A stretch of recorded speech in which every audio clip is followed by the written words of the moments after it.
Hello friends, అందరికీ నమస్తే అండి. Welcome to my channel. చాలామంది కూడా కొత్త రేషన్ కార్డులకు సంబంధించి మరియు సంక్రాంతి కానుకగా చంద్రబాబు నాయుడు గారు ఏమి ఇవ్వబోతున్నారని చెప్పి అడుగుతున్నారనమాట. ఈ వీడియోలో నేను మీకు సంక్రాంతి కానుక అయితే ప్రకటించారండి చంద్రబాబు నాయుడు గారు. అయితే అది ఏంటనేది ఈ వీడియోలో చెప్తాను. అలానే కొత్త రేషన్ కార్డులకు సంబంధించి కూడా కొన్ని ముఖ్యమైన అప్డేట్స్ అయితే వచ్చి వాటన్నిటిని కూడా ఈ వీడియోలో క్లియర్గా అయితే ఎక్స్ప్లెయిన్ చేయడం జరుగుతుంది. తప్పకుండా వీడియోని లైక్ చేయండి. శ్రీ మైసూరు చాముండేశ్వరి అమ్మవారి ఆశీస్సులతో జ్యోతిష్యం చెప్పబడును. సో మీరు ఎన్నో సమస్యలతో చిక్కుబడి బాధపడుతున్నట్లయితే మీ సమస్యలు ఏంటి, మీ జాతకం ఎలా ఉంది తెలుసుకోవాలనుకుంటే స్క్రీన్ మీద కనిపిస్తున్న ఈ నెంబర్కి కాల్ చేయాలండి. కాల్ చేసినట్లయితే గురూజీ గారు మీ యొక్క చేతి రేఖలు మరియు ముఖము చూసి ఫోన్ ద్వారా అయితే మీకు జాతకం అయితే చెప్తారనమాట. సో 9666828223 మీకు జాతకం పట్ల నమ్మకం ఉంటే తప్పకుండా కాల్ చేసి మీరు మీ సమస్య యొక్క పరిష్కార మార్గాన్ని తెలుసుకోవచ్చు.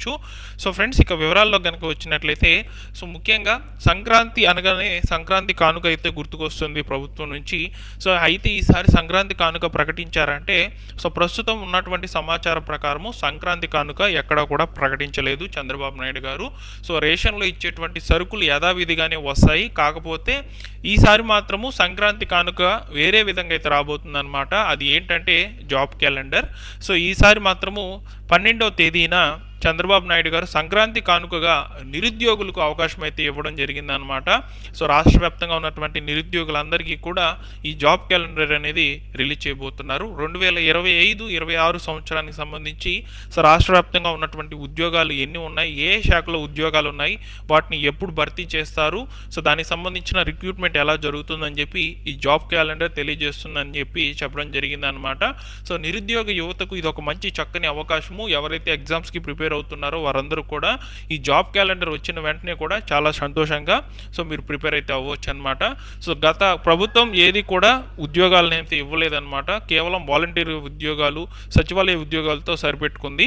సో ఇప్పుడు వచ్చేటువంటి కూటమి ప్రభుత్వం అయినా సో ఉద్యోగాలు మంచిగా ఇస్తూ సో నిరుద్యోగ యువత అనేది తగ్గించాలని నేను మన ఛానల్ నుంచి అయితే కోరుకుంటున్నాను అనమాట. సో సంక్రాంతి కానుక అయితే ఇదేనండి. సో నిరుద్యోగులకు సంబంధించి అయితే ఈ యొక్క జాబ్ క్యాలెండర్ అయితే రిలీజ్ కాబోతుంది అనమాట.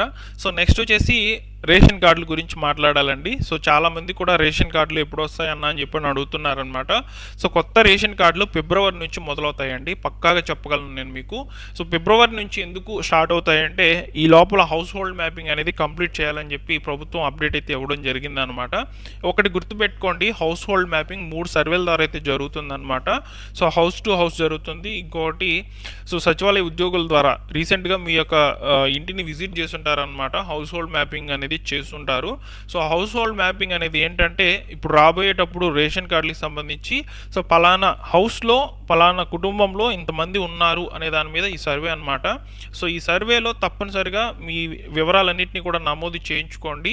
సో మీకు రాబోయే రోజుల్లో సూపర్ 6 పథకాలు రావాలంటే, అంటే మనకు చెప్పారు కదా, సో ఎన్నికలకు ముందు హామీలు అయితే ఇచ్చారు కదా చంద్రబాబు నాయుడు గారు, అవన్నీ కూడా ఫాలో అప్ అవ్వాలంటే సో ఈ హౌస్ హోల్డ్ మ్యాపింగ్ చాలా అవసరము. అలానే రేషన్ కార్డులో మీ యొక్క వివరాలు కరెక్ట్గా రావాలన్నా కానీ ఈ హౌస్ హోల్డ్ మ్యాపింగ్ అనేది చాలా అవసరం అండి. సో తప్పనిసరిగా రేషన్ కార్డుకి దరఖాస్తు చేసుకోవాలి అనుకున్న వాళ్ళు హౌస్ హోల్డ్ మ్యాపింగ్ కరెక్ట్గా చేయించుకోండి. చేయించుకుంటేనే మీకు రేషన్ కార్డు వెంటనే రావడం జరుగుతుంది. ఓకేనా. సో చాలామంది కూడా వితంతు పెన్షన్కి సంబంధించి చెప్పాలండి నేను మీకు. సో ఆల్రెడీ మీ యొక్క రేషన్ కార్డులో భర్త మరణించి ఉంటారు. సో మీరు ఆ రేషన్ కార్డులోనే మీ భర్తతో పాటు మీ పిల్లలు మీరు ఉంటారనుకోండి. సో ఇప్పుడు హౌస్ హోల్డ్ మ్యాపింగ్ చేయించుకునేటప్పుడు మీ భర్తని తీసివేయాలన్నమాట. సో అప్పుడు మీరు ఈజీగా వితంతు పెన్షన్కి అప్లై చేసుకుంటే ఎలాంటి ప్రాబ్లమ్స్ లేకుండా మీకు ఆ రేషన్ కార్డుని బట్టి ఆ రేషన్ కార్డులో ఉన్నటువంటి సభ్యులను చూసుకొని మీకు పెన్షన్ అనేది వెంటనే శాంక్షన్ చేయడం జరుగుతుంది. సో వితంతు పెన్షన్కి కూడా ఈ రేషన్ కార్డు అనేది చాలా అవసరం అవుతుందన్నమాట.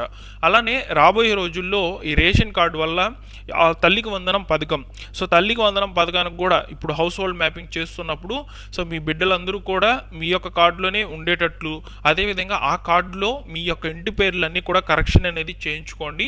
సో తల్లికి ఇంటి పేరు వేరుగా ఉండి పిల్లలకి వేరుగా ఉంటే సో ఏదో ఒక లిమిటేషన్ అనేది తీసివేసే అవకాశం అయితే ఉంటుందన్నమాట. అలాంటి వాటికి అవకాశం ఇవ్వకుండా ఈ హౌస్ హోల్డ్ మ్యాపింగ్ అనేది కరెక్ట్గా చేయించుకోండి. మీ బిడ్డలు మీరు ఒకే రేషన్ కార్డులో ఉండేటట్లు చూసుకోండి. సో ఎందుకంటే రాబోయే రోజుల్లో తల్లికి వందనం పథకం కూడా స్టార్ట్ కావడం జరుగుతుంది. అది కూడా జూన్ నెలలో స్టార్ట్ అవుతుందని చెప్తున్నారు. వచ్చే విద్యా సంవత్సరం నుంచి తల్లికి వందనం పథకం ఇస్తామని చెప్పి చంద్రబాబు నాయుడు గారు అయితే చెప్పారు. కాబట్టి సో అది వచ్చినప్పుడు కూడా నేను మీకు అప్డేట్ చేయడం జరుగుతుంది. సో ఈ విధంగా ఈ పలు రకాల అప్డేట్స్ అయితే సంక్రాంతి కానుకగా నిరుద్యోగ యువతకు జాబ్ క్యాలెండరు, అలానే ఈ యొక్క కొత్త రేషన్ కార్డులకు సంబంధించి అప్డేటు. సో ఇక ముఖ్యంగా ఫైనల్ టచ్, సో మహిళలకు 1500 రూపాయలు తమ్నెల్లో అయితే మెన్షన్ చేశాను, దాని గురించి కూడా చెప్పాలి. సో మహిళలకు ఎవరైతే 19 నుంచి 59 సంవత్సరాల మధ్యలో అయితే ఉంటారో వారికి సో ప్రతి నెల కూడా 1500 రూపాయల లెక్కన ఆడబిడ్డ నిధి పథకం ద్వారా అయితే రాష్ట్ర వ్యాప్తంగా ఉన్నటువంటి మహిళలందరికీ కూడా చంద్రబాబు నాయుడు గారు ఈ యొక్క అమౌంట్ అనేది రిలీజ్ చేస్తామని చెప్పారు. గతంలో వైఎస్ఆర్ చేయూత పథకం ద్వారా అయితే వచ్చేదన్నమాట. సో ఈసారి ఇప్పుడు వస్తున్నటువంటి ఈ పథకం ఏదైతే ఉందో ఆడబిడ్డ నిధి సేమ్ అదే విధంగా, కాకపోతే నెల నెలకి కూడా ఇచ్చేస్తారనమాట. అయితే ఈ పథకానికి సంబంధించి చాలా అంటే చాలా లిమిటేషన్స్ అనేటివి పెడతారండి ఖచ్చితంగా. సో పక్క రాష్ట్రాల్లో ఉన్నటువంటి మహాలక్ష్మి పథకాన్ని అనుసరించి ఈ పథకం అయితే తీసుకురావడం జరుగుతుందని చెప్పి చంద్రబాబు నాయుడు గారు ఇదివరకే చెప్పారనమాట. అక్కడ ఏంటంటే పెళ్ళైనటువంటి వాళ్ళకి మాత్రమే ఈ పథకం వస్తుందని చెప్తున్నారనమాట. అందులోనూ ఇంట్లో ఒక రేషన్ కార్డులో అత్తాకోళ్ళు ఉంటారు, అత్తాకోళ్ళకి ఇద్దరికి ఇస్తారా లేదా ఒకరికే ఇస్తారా, ఇలా చాలా డౌట్స్ అయితే ఉన్నాయి అందరికీ. సో వీటి మీద గవర్నమెంట్ ఎలాంటి అప్డేట్స్ అయితే